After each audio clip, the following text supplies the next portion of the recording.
தங்க விஷயத்தை வச்சு எதுவும் விளையாட மாட்டாங்களே. விளையாட மாட்டாங்கன்னு நினைக்கிறேன்.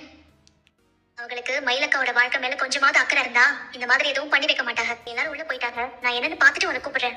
வைக்கிறேன். சரி, ஓகேக்கா. சார், அவங்க வந்துட்டு இருக்காங்களா? வந்த உடனே சைன் போட்டு நகையை ஒப்படைச்சிட்டு கிளம்பிடலாம். நகையில எடுத்துட்டு வந்துட்டீங்களா? எல்லா நகையும் எடுத்துட்டு வந்துட்டாங்க மேடம். ஏமா, நீங்க 80 நகை போட்டீங்க மேடம்? நாங்க 80 பவுன் நகை போட்டோம் மேடம். இங்க பாருங்க, அவங்க நகையை கொடுக்கறத ஒரு வீடியோ எடுங்க. Okay madam. நீங்க போட்ட எல்லா நகையும் இருக்கான்னு செக் பண்ணிக்கோங்க. அப்புறம் வீட்டுக்கு போயிட்டு கம்மலை காணும் மூக்குத்தியை காணும்னு அடுத்த கம்ப்ளைண்ட்டை தூக்கிட்டு வராதீங்க. எல்லாம் இருக்கான்னு பாருங்க. என்னங்க, நகையெல்லாம் ஃபுல்லா கருத்து போயிருக்கு. பாருங்க மேடம். ஐயோ, என்ன எல்லா நகையும் இப்படி கருத்து கிடக்கு? இந்த செயினும் ஆரம் மட்டும் தான் தங்க மாதிரி இருக்கு. மத்ததெல்லாம் கவரிங் மாதிரி இருக்கே.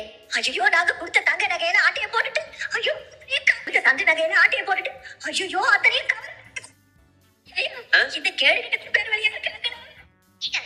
யாருக்கு ஏமாத்து பேர் வழி? மேடம், இன்ஸ்பெக்டர் மேடம், ஏமாத்த பாக்குறாங்க.